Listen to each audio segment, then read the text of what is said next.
5월 넷째 주 증시 먼저 살펴보도록 하겠습니다. 일정부터 챙겨보겠습니다. 네, 5월 19일은 이제 중국의 4월 산업생산 소매 판매 데이터가 나오고요. 미국 4월 컨퍼런스 보드의 경기 선행 지수 나오고 젠슨항 이제 엔비디아 CEO가 컴퓨텍스 2024라는 이제 곳에 참여를 해서 기조연설을 한다고 하니까 한번 참고하시면 좋겠고요. 5월 20일은 이제 중국의 대출 우대 금리 결정이 있고 5월 21일은 이제 한국의 5월 1일부터 20일까지 수출입 데이터가 나오게 되고요. 5월 22일은 미국의 5월 S&P 글로벌 종합 PMI 지표가 나올 예정입니다.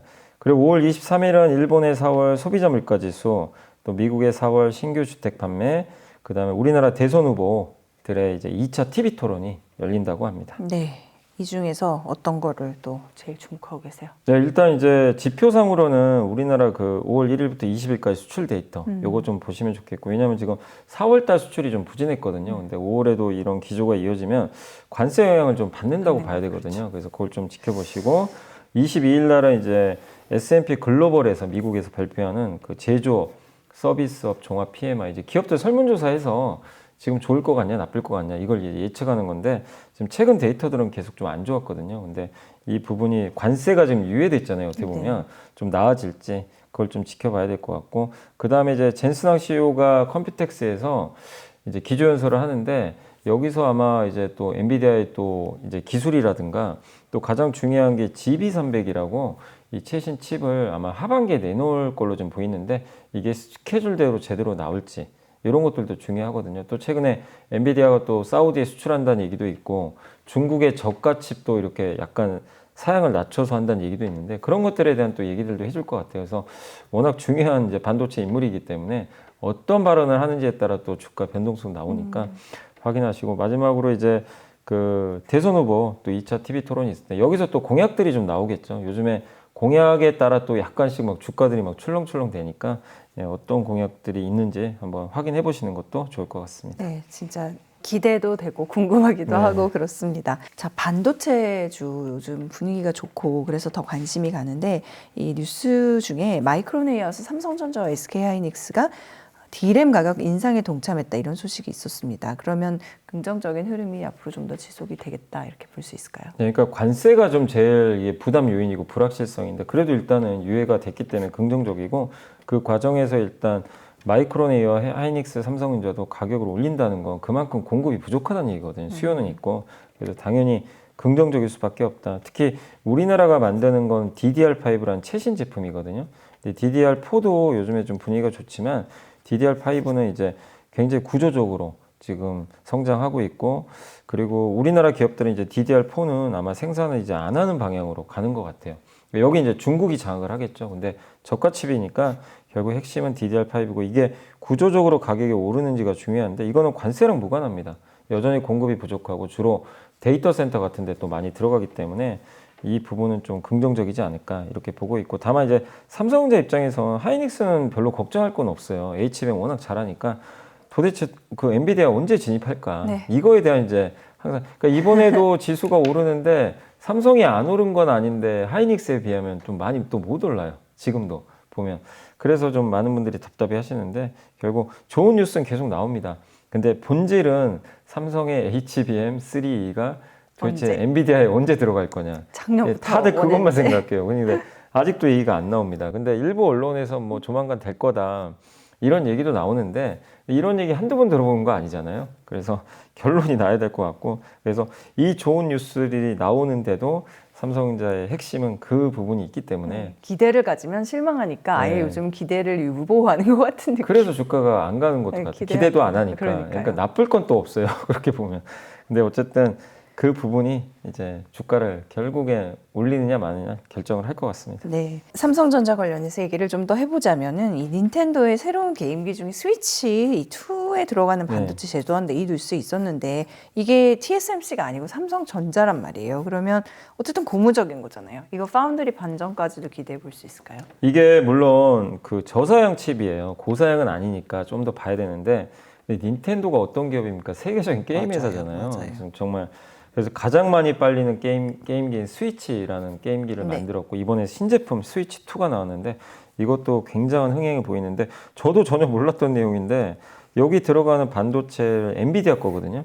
이거를 아마 닌텐도가 삼성에 맡긴 것 같아요. 삼성이 파운드리 해라. 이렇게 했던 것 같은데 그럼 왜 TSMC가 아니라 삼성이라는 게 좀 의외였죠. 근데 물론 이제 삼성전자가 그 2, 3나노는 좀 경쟁력이 TSMC에 비해 떨어지지만 4나노, 5나노, 8나노, 7나노는 경쟁력이 있어요. 수율도 잘 나옵니다. 그래서 아마 가격도 좀 더 쌌겠죠. 사실 삼성전자가. 그래서 근데 아마 TSMC는 이제 제외하고 삼성의 5나노로 할까 8나노로 할까 이거 고민을 했던 것 같아요. 근데 8나노는 최신 사양은 아닌데 어쨌든 이게 수율이 굉장히 좋고 가성비가 되게 좀 좋다라는 그런 부분이 있었던 것 같아요. 그래서 성능이 좀 떨어져요. 5나노보다. 그래도 이 게임기 가동하는데 이제 문제가 없다고 본 것 같아요. 그래서 삼성한테 맡겼고, 근데 삼성이 어쨌든 이 대형 고객사를 오랜만에 수주한 거잖아요. 이 부분은 상당히 저는 긍정적이라고 좀 보고 있습니다. 이게 수주 이력이 자꾸 쌓이면 어쨌든 계속 들어오거든요. 예, 닌텐도랑도 하고, 최근에 중국 기업과 많이 하거든요. 근데 삼성에 우리가 가려진 호재 중에 하나는 저는 그거라고 봐요. 중국을 우리가 이제 무시할 수 없는 게 중국 딥시크 나오고 AI 지금 이제 급부상하고 있잖아요. 근데 이 중국 기업들은 TSMC 쓸 수가 없어요. 예, 일단 차단이 돼 있고 그래서 중국의 이제 반도체 이 파운드리 회사 중에 하나가 SMIC가 있거든요. 그 회사한테 아마 많이 맡기는 걸로 아는데 결국 거기다만 다 맡길 수는 없어요. 왜냐하면 삼성이 기술력이 더 좋거든요. 그러니까 삼성 이제 파운드리를 중국 기업들이 실제 지금 이용을 하고 있습니다. 근데 점점 더 늘어나겠죠. 예. 그러면 중국의 수주를 많이 받으면 또 좋은 게 중국의 파운드리, 그러니까 원하는 것들은 첨단 반도체를 원한단 말이에요. 그럼 삼성이 중국에 뭐 예를 들면 5나노, 4나노, 3나노를 따내게 되면 이거 학습할수록 수율은 올라가거든요. 예. 그러니까 삼성 입장에서는 어쨌든 중국 고객사를 많이 확보하는 것도 나중을 위해서는 되게 좋아요. 그걸 기반으로 퀄컴은 이제 얘기가 계속 나오는 게 테스트 중인 거는 같아요. 통과한지 모르지만 그래서 퀄컴까지로 이렇게 연결만 된다면 기대 안 했던 삼성 파운드리의 반전도 나올 수도 있거든요. 그래서 그런 면에서 닌텐도 또 중국 이쪽으로 연결되는 고리는 일단 한번 우리가 기대해 볼 만한 네. 분위기다 이렇게 보고 있습니다. 네, 삼성의 가려진 호재를 또 보는 눈을 좀 가져야겠네요. 네, 그리고 삼성의 이제 조단위 계약에 대해서 말씀을 해주셨는데 이게 내용이 이거예요. 그러니까 삼성전자가 독일의 냉난방 공조기업 플렉트를 2.4조 원에 인수하는 계약을 체결했다. 자, 이 M&A 이것도 좀 풀어보겠습니다. 네, 그러니까 갑자기 삼성전자 이제 오랜만에 M&A를 했는데 많은 분들이 M&A를 원하고 있었는데 이제 드디어 조단위 계약이 맺었고 옛날에 하만이란 전장기업 인수하고 정말 오랜만에 대형 이제 M&A입니다. 네. 근데 왜 반도체를 안 하고 왜 공조회사를 했을까? 그걸 이제 많은 분들이 좀 의아해하세요. 그러니까 원래는 삼성이 반도체 기업 이제 인수하는 걸로 좀 많이들 기대했는데 그게 아니니까 좀 김이 좀 빠질 수도 있어요. 근데 이재용 회장의 이제 생각은 그런 것 같아요. 공조는 뭐냐면 우리 에어컨 같은 거죠. 난방기 이제 공기로 순환하는 거거든요.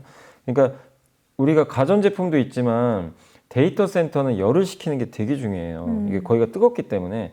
근데 그걸 식히는 방법은 여러 가지가 있어요. 액체 담기도 하고 이렇게 공기로 하기도 합니다. 근데 이 공조기업은 이 플렉트는 공기를 순환시켜가지고 데이터 센터 열을 낮추는 회사예요. 근데 이미 검증된 회사고 유럽 최대 기업이에요. 이쪽에 있어서. 그러니까 삼성의 목적은 데이터 센터 인프라 구축 아닌가. 그렇네요. 이 회사를 인수해가지고 원래 삼성도 가전제품 쪽은 하고 있어요. LG전자도 공조 회사 지금 하고 있거든요. 사업을. 근데 삼성은 데이터 센터 쪽이 좀 약한 거죠. 이걸 아예 인수해가지고 유럽 시장에서 좀 수주 이력을 쌓고 네. 이제 뭐 미국 시장에도 진출할 수도 있는 거죠. 그리고 삼성은 또 AI 사업도 하고 있으니까 그래서 아마 여러 가지 것들을 좀 고려해서 이 공조기업을 인수했던 것 같고 그러니까 삼성전자한테도 저는 긍정적이라고 보고요. 왜냐하면 삼성이 반도체 기업 인수하면 좋죠. 근데 반도체 기업 지금 매물도 없고 옛날에 인수하려고 했던 기업들이 다 주가가 많이 올라서 인수하기가 지금 굉장히 어려워졌어요. 예, 그래서 어쨌든 좀 이제 데이터 센터 쪽으로 좀 방향을 좀 튼 게 아닌가 이렇게 보여지고 그런 면에서 삼성의 인수는 어쨌든 데이터 센터에 대한 투자도 있겠지만 삼성이 M&A 할 때 그 산업을 되게 주목해야 돼요. 옛날에 레인보우 로보틱스 인수하면서 로봇주들이 어마어마한 좀 시세를 낸 것처럼 삼성의 다음 방향은 데이터 센터 아닌가. 그럼 데이터 센터라는 거는 거기에 엄청난 전력들이 하나가 아니죠. 사실 뭐 데이터 센터에 들어가는 전력, 전선, 변압기 이런 것도 다 있을 거고 또 삼성의 그 어떻게 보면 데이터 센터 기업이 있죠. 삼성 SDS라는 또 회사가 자회사가 있잖아요. 네. 그러니까 결국 삼성은 데이터 센터 산업을 굉장히 크게 좀 생각을 하고 M&A를 좀 미래를 보고 한 거 아닌가라고 좀 생각을 하고 있습니다. 한동안 반도체 하면 이제 또 바이오 이래가지고 관세에서는 살짝 비껴나 있다 뭐 이런 얘기가 있어서 한동안은 조금 안심을 했던 것 같은데 요즘 제약주들은 또 부진한데 이게 말씀하셨던 대로 어제 트럼프 대통령의 약가 인하 행정명령 서명 이거랑 지금 연관해서 부정적으로 작용했기 때문이다. 그러면 제약주는 어떻게 좀 투자 전략을 가져가야 될 것 같아요? 그러니까 이게 또 되게 좀 불확실하죠. 이게 약가이나 행정명령 서명인데 어떤 약을 할지도 몰라요. 지금 공개도 안 돼 있고 이게 좀 답답한 거죠. 뭔가 그러니까 제일 모를 때가 제일 무섭거든요. 네. 차라리 확정이 완전히 돼버리면 우리 관세 전쟁도 마찬가지잖아요. 아예 그냥 다 때리고 나니까 오히려 주가가 반등해 버렸죠. 나중에. 두렵죠, 예. 그러니까 이것도 마찬가지입니다. 그래서 좀 내용이 명확하게 좀 공개가 돼야 되고 그러니까 어쨌든 핵심은 이거예요. 너무 약값 비싸다 미국에. 예. 모든 약이 비싼 게 아니라 몇몇 이제 약들이 굉장히 비싼 건 맞죠. 뭐 비만 치료제도 있고. 그러니까 이거 약간 낮춰야 된다. 예. 약제비 낮추자. 그래서 제약회사랑 협의하겠다. 30일 동안 협의해서 만약에 합의가 안 되면 제약사 제재하겠다. 네. 약간 이런 내용인데 근데 사실은 이 내용은 제약사보다는 PBM이라고 있어요. PBM은 뭐냐면 이 미국은 좀 독특한 게 우리나라는 어떻게 보면 이제 건강보험에서 이제 그 기관에서 약가를 대부분 좀 결정을 하거든요. 정부가 하는데 여기는 PBM이라는 민간 기업이 있어요. 여기를 통해서 그러니까 우리나라 말로 용어를 풀면 약국 혜택 관리자라는 표현을 좀 쓰더라고요. 네. 그러니까 어떤 거냐면 보험사, 고용주, 정부 프로그램 같은 의료보험 제공자를 대신해서 처방약 혜택 프로그램을 관리하는데 예를 들면 제약사랑 이 PBM이 약가 협상을 해요. 정부가 하는 게 아니라 약국 네트워크도 구축하고 제일 중요한 게 이겁니다. 의사들이 약을 처방할 때 보험에 등재가 되는 거 위주로 해주거든요. 그 등재되는 목록을 여기서 관리를 해요. 아, 여기 그러니까 PBM에 잘 보여야 돼요.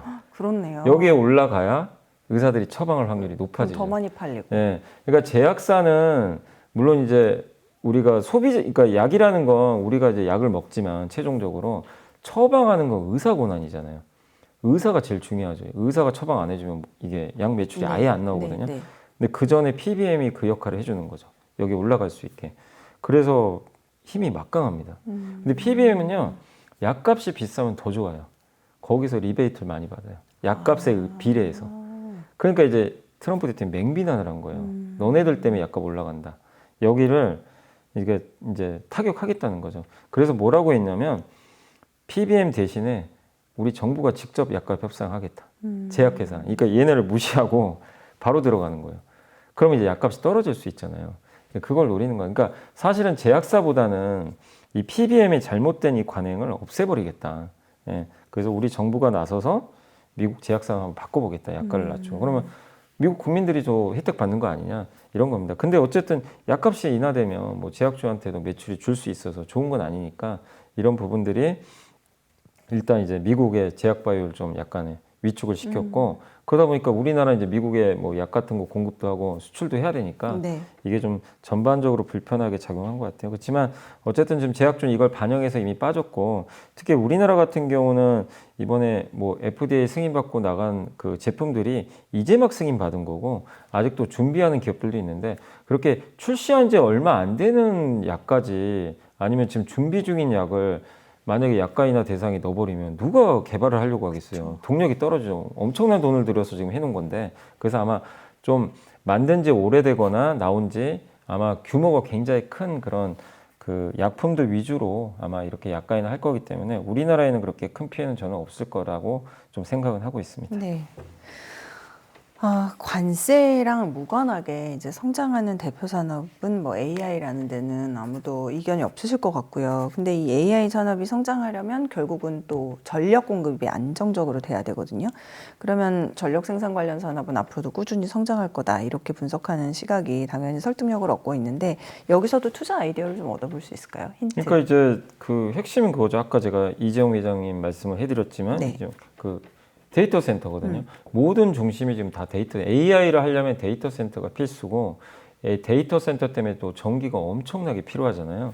근데 그거를 지원해 줄 수 있는 그 전력망들이 구성돼야 되고 그리고 일부에도 제가 원전 얘기도 해드렸지만 그 전기를 또 제대로 생산할 수 있는 그런 시설들이 있어야죠. 원전, 태양광, 풍력, 뭐 LNG도 있고 다 필요한 거죠. 그래서 이런 산업들이 결국에 AI라는 거대한 이런 하나의 명제를 가지고 다 같이 발전할 수밖에 없다. 그러니까 우리가 AI면 항상 떠오르는 게 먼저 반도체만 생각하잖아요. 먼저. 근데 그것만이 아니라는 거죠. 반드시 전력이 들어가야 돼요. 이게 없으면 그냥 무용지물입니다. 그래서 AI랑 그 전력은 같이 가는 그림이다. 그래서 지금 미국에서도 이런 전력 관련된 기업들, 발전소 운영 업체들 주가가 미국 주식시장보다 훨씬 좀 좋은 성과를 내고 있어요. 그래서 그리고 대체로 이런 산업들은 특히 미국의 발전 산업들은 미국 내에 있는 거는 관세 영향을 안 받습니다. 미국 내에서 대부분 조달을 하다 보니까 관세 영향도 크지 않다. 이렇게 보시면 되겠고, 그리고 이제 미국의 한 그 에너지 지주 회사인 듀크 에너지라는 회사가 최근에 이제 그 데이터 센터 이제 그 그러니까 전력 공급하는 그런 계약을 체결했는데, 여기 CEO가 우리는 30년 경력에서 한 번도 본 적 없는 수준의 전력 수요 증가를 예상을 하고 있다. 이런 걸 지금 본 적이 없대요. 지난 30년 동안. 그 정도로 전력 수요가 늘고 있고, 구글, 마이크로소프트, 아마존이 원전 기업들과 지금 협약을 맺어가지고 전력을 공급받기로 했거든요. 그러니까 빅테크들도 원전을 또 중요하게 생각하고, 원전만이 아니죠. 뭐 LNG 발전도 있고 하니까 또 최근에 태양광이 올라간 것도 마찬가지입니다. 그래서 이런 원전 신재생 에너지 LNG 발전에서 가장 중국을 대체하고 또 가장 경쟁력 있는 국가가 한국이거든요. 그래서 이런 산업들은 관세와 무관하게 성장할 수 있으니까 미국 기업도 괜찮지만 한국에서도 이런 밸류체인도 우리가 좀 계속해서 공부하고 주목할 필요가 있다. 그래서 AI의 시각을 어쨌든 반도체나 소프트웨어만 볼 게 아니라 전력적으로도 한번 여러분들이 눈을 돌리셔서 이 산업이 일시적인 상승이 아니라 구조적인 상승이라는 것도 한번 고민해 보시면 좋겠습니다. 네. 근데 한동안에 뭐 구리값도 그렇고 해가지고 사실 이미 많이 올랐다라고 느껴져서 네. 이미 많이 선반영되지 않았을까 이렇게 근데 생각하는데 아직도 맞아요. 예. 근데 딥시크 때 한번 빠져버렸죠. 아. 딥시크 나오고 이거 이제 끝난 거 아니야? 막 이제 그 많이 올랐는데 이제 논리가 훼손되니까. 근데 또 긍정적으로 볼 수밖에 없는 게 그 후로 무슨 일이 발생해? AI 지출을 안 줄여요, 전혀. 계속 늘리고 있는 거죠. 예. 그래서 전력에 대한 수요는 계속 늘어나고, 그리고 관세랑 지금 무관하다는 게 일단 이제 그 결론이 나버렸기 때문에, 그래서 최근에 또 관세 때문에 한번 폭 나간 적도 있었잖아요. 그러니까 아직 지금 뭐 여력이 있다. 너무 좋을 때 투자하라 이거보다 왜 이 산업이 성장하는지를 먼저 이해한 다음에 네. 그래야 이제 나중에 주가가 많이 빠졌을 때 투자를 할 수가 있는 거거든요. 그래서 그런 관점으로 한번 보시면 좋겠습니다. 진짜 구조를 이해하고 예. 구조적 성장에 대해서 기대를 갖는 거는 합리적이다라는 말씀으로 듣겠습니다. 자, 이번 주에 23일에 대선 후보 TV 토론이 또 있기 때문에 이제 그야말로 대선이 계속해서 다가오고 있는데, 이 대선이 다가오면서 지주사, 금융사, 유통사 주목하라 이런 조언들이 있더라고요. 이게 저 PBR주이기 때문에 그런가요? 아니면 더 안정적으로 주목해 볼 수 있나요? 그래서 그러니까 주요 대선 후보들이 이제 주가 부양 얘기를 많이들 하니까, 근데 거기에 핵심은 우리나라 기업들 너무 PBR이 낮다. 다른 나라에 비해서 되게 낮은 편이죠. 그래서 PBR, 그러니까 이재명 후보 같은 경우는 PBR 0.1배, 2배 기업은 청산시키겠다. 이렇게 좀 언급을 해놨고, 김문수 후보 같은 경우는 배당을 좀 이제 강조를 했어요. 그래서 배당 수익이 연간 5천만 원까지는 면세하겠다. 지금 15.4% 내야 되잖아요. 그거 면세시켜주겠다. 이렇게 좀 얘기를 했거든요. 그러니까 결국 이거 다 밸류업 하겠다는 얘기거든요. 그래서 기업들의 그 자사주 매입 소각, 배당 확대, 이런 것들은 우리나라 주식시장의 가치를 올릴 수 있는데, 또 이런 것들을 주로 할 수 있는 업체들은 대부분 PBR이 낮고 배당 여력이 높은 회사들인데, 그게 이제 대부분 지주사, 은행, 증권, 유통사가 좀 많이 포진돼 있거든요. 그래서 지주사와 금융사, 유통사들을 이제 주목하라는 이유는 이런 배경이 있다고 봅니다. 그래서 뭐 증권사가 좀 가장 최근에 정책 수혜주로 좀 많이 이제 떠오르고 있고, 우리나라 이제 대표적으로 좀 한국의 상장자 중에 그 PBR 한 배 미만이 지금 52.1%나 된다고 하는데, 일본도 많긴 해요. 일본도 50.7인데 대만이 15.6%밖에 안 돼요. PBR 한 배 미만이. 중국은 15.5, 미국은 3.2%밖에 안 됩니다. 근데 그런 거에 비하면 한국은 너무 많은 거죠. PBR 한 배 미만이. 그래서 이 PBR 한 배 이상으로 갈 수 있는 그런 부분들을 좀 정책을 내놓을 가능성이 좀 높기 때문에 관심이 좀 필요하다라는 그런 내용으로 보시면 좋겠고, 그리고 뭐 금융주에서는 뭐 KB금융이 0.6배고요. 그 다음에 삼성증권이 0.61배, 이마트가 유통사인데 이제 0.25배, 네. 롯데지주가 0.12배고요. 그 다음에 지주사 있죠. SK가 0.37배. LG가 0.39배, 현대 GF홀딩스 같은 기업이 0.2배밖에 안 되거든요. 그러니까 그냥 너무 낮아요, 이 청산 가치에 비해서. 그러니까 이런 기업들은 어떻게든 밸류업을 해서 올리라는 얘기죠. 이제 그런 정책들이 또 나올 수가 있기 때문에 주목을 하자라는 그런 의미로 보시면 좋겠습니다. 살려면은 올릴 수밖에 예, 없겠네요. 올리는 방향으로 좀 네. 갈 수밖에 없는 것 같습니다. 그 방금 말씀하신 청산 가치에 비해서 그거는 어떤 뜻이에요? 그러니까 이제 이게 회사가 만약에 이제 청산할 수도 있잖아요. 그러면은 나눠 가져야죠. 회사에 뭔가 이제 자산 그쵸, 같은 거. 그쵸. 그럼 채권자가 먼저 가져가긴 하지만 그 청산 가치보다 지금 주가가 더 싸다는 얘기예요. 예, 그러니까 알겠습니다. 그만큼 이 저평가돼 있다라는 네. 얘기로 보시면 되겠습니다. 자, 이제 기업 좀 살펴보겠습니다. 개별 단위 기업 중에 최근 이제 미용 의료기기 기업 중에 파마 리서치라는 곳인데 여기가 신고가 경신했어요. 근데 이 이유가 우리나라로 오는 의료 관광객이 급증한 영향이다. 근데 사실 의료 관광 수요는 앞으로도 늘지 않을까 싶어서 이것도 구조적인 성장으로 볼 수 있는지 또 관련 기업들 제2의 파마 리서치가 나올 수 있을지 짚어보겠습니다. 네, 지금 파마 리서치가 정말 주가가 너무 좋은 이유가 실적이 굉장히 좋고요. 뭐 성장도 좋은데 이유가 해외 수출도 있지만 외국인들이 한국에 많이 와서 피부과를 많이 갑니다. 아마 많이 설명해드렸던 것 같은데 실제 4월달 의료관광 데이터도 나왔거든요. 그 중에 그러니까 우리나라에 들어오는 이제 외국인 중에 뭐 예를 들면 이런 거죠. 100명이 들어오면 5.5명이 피부과 간다고 생각하시면 될 것 같아요. 그러니까 많이 가는 100명 거예요. 중에 5.5명. 예, 그러니까 많은 거죠, 굉장히. 그래서 피부과 소비 금액이 이번에 1,034억이 나왔는데 작년 이맘때랑 비교하면 124%나 증가를 했대요. 그러니까 구조적으로 피부과 가는 사람이 지금 늘고 있어요. 그러니까 내국인도 많이 가는데 네. 여기에 이제 외국인까지 계속 붙으니까 그래서 의료 관광에 대한 이제 외국인 지출 금액도 꾸준하게 지금 올라가고 있다. 근데 여기서 또 핵심은 중국인 관광객이 아직 다 온 것도 아니거든요. 예전 코로나 전과 비교하면 중국인들 아직 많이 안 왔어요. 중국인까지 더 회복이 되면 더 많이 갈 수도 있는 거죠. 그래서 관련해서 뭐 피부 미용만 보자는 게 아니라 외국인들이 들어올 특히 중국인이 올 지금 부분들이 많이 남아 있구나 이걸 생각한다면 관련해서 뭐 아까 비용기기 회사들도 좋을 것 같고 올리브영도 지금 많이 갈 거고 그다음에 세금 환급 뭐 예전에 한 말씀드린 글로벌 텍스프리 같은 세금 환급해주는 기업들 또 최근에 카지노 기업들도 분위기 좋거든요. 그러니까 뭐 롯데관광개발이나 뭐 GK나 이런 이제 카지노 기업들도 결국 중국인이 많이 와야 이게 매출이 늘거든요. 그런 부분을 보면 이걸 일회성으로 보지 마시고 이 부분도 하나의 좀 중요한 구조적인 지금 수혜를 받을 수 있는 부분이다라고 좀 생각하시면 좋을 것 같습니다. 네. 그리고 또 짚어보고 싶었던 기업이 대한항공인데 이것도 그동안 뭐 유가 이런 환율 영향으로 올랐었는데 요즘은 약간 또 이제 뭐 M&A 네. 경영권 이슈 관련해서 또 이게 움직임이 있는 것 같더라고요. 네, 그러니까 이제 호반에서 이제 호반건설에서 그 지금 이제 M&A, 그러니까 한진칼이죠. 한진칼이 거기 지주사잖아요. 어떻게 보면 여기 이제 M&A 하는 거 아니냐, 적대적 M&A 하는 거 아니냐. 왜냐하면 지금 한진칼은 이제 아마 조은태 회장 쪽 이쪽 합쳐서 한 20% 갖고 있는 것 같고 호반건설 측이 한 18%예요. 그러니까 이제 2% 차이밖에 안 나는데 이거 어쨌든 핵심은 대한항공이잖아요.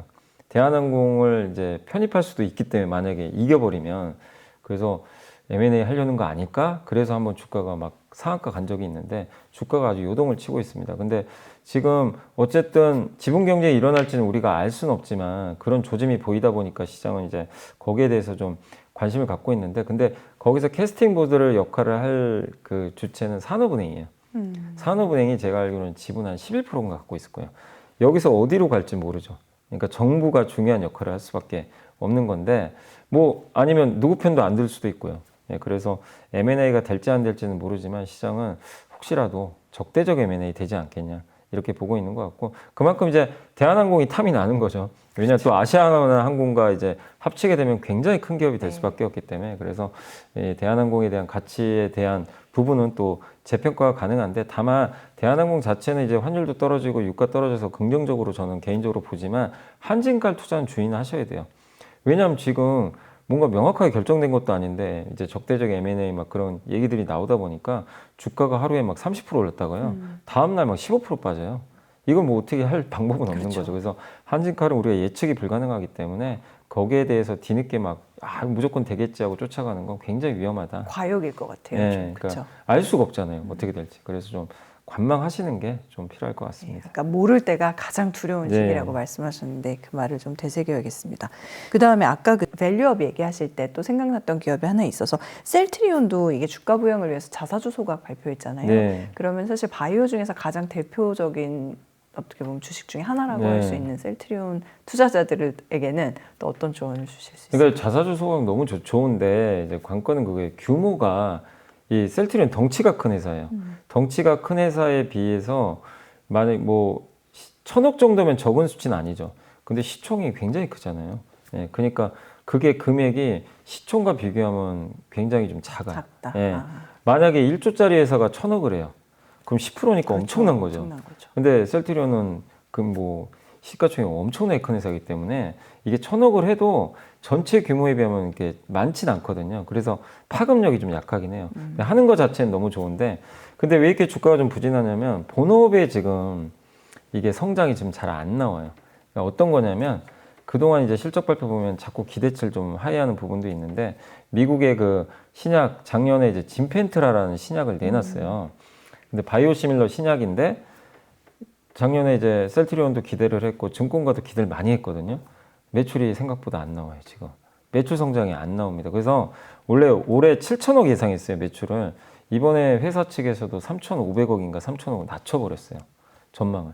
그러니까 실망할 수밖에 없는 거죠. 아, 이걸 많은 분들이 될 거라고 생각했고 증권가도 그거 맞춰서 아, 진펜트가 잘 될 거야 했는데 다 낮춰버리는 거죠. 그래서 핵심은 뭐냐? 이 진펜트라가 미국에서 잘 나가야 됩니다. 얼마만큼? 우리 눈높이보다 잘 나가야 돼요. 근데 눈높이에 못 맞춰요. 기대감보다. 이게 안 되니까 기대감보다. 주가 흘러내려 버리는 거예요. 원래 바이오시밀러는 약가이나 미국 하잖아요. 수혜주예요. 그거 따지면 원래 올라가야 정상인데 자꾸 빠지는 거는 이제 밸류업이나 이런 거보다도 본업인 바이오시밀러의 핵심 지금 진펜트라가 주주들의 눈높이에 훨씬 못 미치고 있다. 이거는 셀트리온이 직접 잘하는 수밖에 없다. 네. 네, 그러니까 주가 부양이기에는 그러니까 주가 단순히 부양도 그냥 물론 자사주 소각, 중요하지만 그거에 앞서서 바이오는 또 본업도 되게 중요하니까 그게 좀 아쉽다. 이렇게 말씀드리겠습니다. 네, 잘 들었습니다. 1분기 실적 발표 마무리됐는데 시즌 한번 평가해 주시고 만약 눈에 띄는 기업들이 있으셨다면 소개해 주세요. 그러니까 1분기 기업들의 실적은 좀 기대 이상이 좀 많긴 했어요. 근데 이제 업종을 말씀드리면 흔히 이제 우리가 주도주라고 부르는 그 업종들이 여전히 진짜 잘 나옵니다. 화장품, 조선, 방산, 전력기기, HBM, 미용기기, 이건 뭐 누가 봐도 다 주도 산업인데 역시 거기에 걸맞는 실적을 다 내줬어요. 그러니까 좋을 이유가 있구나, 이게 확실했고, 그 다음 좀 의외였던 업종이 태양광과 풍력입니다. 여긴 좀 안 좋을 줄 알았잖아요. 근데 예상외로 성적표가 되게 좋아요. 그래서 주가도 좀 많이 올랐고, 그리고 뭐 기대를 안 했던 쪽인데 뭐 나쁘다 좋다가 아니라 사람들이 관심이 별로 없던 섹터 중에서는 통신과 증권 업종이 좋았어요. 네. 실적 자체가. 그래서 이런 업종들이 좋았고, 그리고 그 역시 그러나 어쨌든 종합적으로 말씀드리면 잘하는 업종이 역시 뭐 좋은 실적을 냈다. 이렇게 보시면 되겠고, 주요 기업으로는 이제 SK하이닉스가 이번에 좀 삼성 이겨버렸잖아요.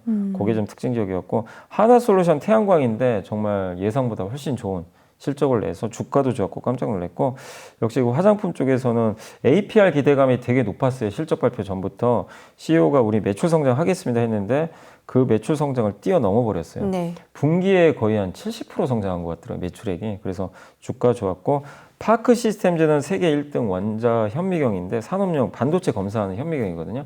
거기서도 놀라운 성적표를 내줬고, 아까 그 파마 리서치, 또 롯데관광개발도 지금 아직 비수기인데도 카지노에 지금 중국인들이 많이 오면서 좋은 실적. 그리고 마지막으로 삼양식품이 지금 분기 매출이 지금 거의 뭐 한 5천억 가까이 나오는 것 같은데 정말 주가 이번에 100만 원 넘었잖아요. 근데 오를만 합니다. 실적이 너무 좋고. 너무 좋아서. 예, 이게 지금 끝이 아닐 수도 있다. 계속 좋을 수 있지 않을까 하는 그런 증권가의 기대감도 있어서 어쨌든 이런 기업들이 제가 봤을 때 1분기에 좀 주인공들 아닌가라는 좀 생각을 하고 있습니다. 네. 자, 여미사님께서 선정한 이번 주에 보고서 일요일 순서 보고 마무리 짓게요. 네, 그 현대차증권의 강동진, 김성훈 연구원님이 하반기 전망 자료인데 태양광, 비료, 그다음에 석유화학 이제 관련된 내용입니다. 그래서 탑픽부터 말씀드리면 하나솔루션과 유니드를 꼽아주셨고, 관심 종목으로는 OCI 홀딩스, 금호석유, 남해와 꼽아주셨는데 태양광은 이제 아까도 말씀드렸지만 일단 호재가 좀 있었죠. 그 보조금 이슈도 좀 많이 해소가 됐고 거기다가 지금 우리나라 기업들이 이제 중국산을 대체해서 수혜를 받는 부분들이 있기 때문에 하나솔루션 중심으로 해서 좋은 그림이 지금 계속 나올 것 같다. 이런 내용을 해줬고, 그러니까 결국 중국 규제 이슈가 좀 되게 큰 것 같아요. 그리고 두 번째가 비료 얘기를 좀 써놨어요. 그러니까 뭐냐면 중국이 지금 곡물이 좀 부족한가 봐요. 그래서 자급을 하려고 그래요. 그래서 24년 6월부터 식량 안보 보장법을 이제 시행을 했다고 합니다. 식량 자급률 목표를 곡물이 95%까지 올리는 거예요. 그러면 이러면 중국 내에서 생산을 많이 한다는 얘기니까 원래 중국도 비료 수출하거든요. 이제 비료 수출 안 하고 수입을 하겠다는 거예요. 그럼 뭐죠? 해외로 수출을 안 하는 순간 공급이 줄어들게 됩니다. 네. 그리고 중국은 수입을 늘리니까 수요는 증가하게 되고 그래서 이 비료값은 계속 좀 구조적으로 오를 가능성이 좀 높다라고 좀 보시면 좋겠고 이 비료를 만드는 것 중에 하나가 인산인데 인산도 수급이 타이트한 게 중국이 제일 잘하는 게 LFP 배터리. 여기 이게 뭐냐면 리튬 인산 처리예요. 여기 인산이 또 들어가거든요. 그러니까 배터리 수요가 LFP가 늘면 인산이 부족하겠죠. 인산이 부족하면 비료 공급이 또 부족해져요. 그러니까 이제 이런 부분도 비료값에 영향을 준다. 그래서 비료 쪽에서 수혜받는 기업이 유니드랑 네. 우리나라 대표 회사가 남해화학이 있거든요. 이런 기업들이 수혜를 받을 수 있다. 마지막으로 석유화학은 여전히 좀 공급 과잉이 지속될 가능성이 높다. 이런 좀 내용이 있고 대신에 뭐 국도화학이나 롯데정밀화학, 금호석유 같은 기업들은 오히려 이제 이런 석유화학 가격이 떨어지면서 수혜를 상대적으로 받을 수 있으니까 좀 석유화학 쪽은 선별하자라는 내용입니다. 근데 저 개인적으로는 뭐 태양광이나 이런 건 좋은 건 알겠는데 비료가 좋다는 건 저도 되게 좀 생소했거든요. 그래서 한번 비료 쪽도 눈여겨볼 필요는 있는 것 같습니다. 네, 좋은 아이디어 주셨습니다. 자, 이렇게 해서 연블리의 비밀노트 이번 주는 마무리 짓도록 하겠고요. 또 다음 주에 알찬 정보로 찾아뵙겠습니다. 주말 잘 보내세요.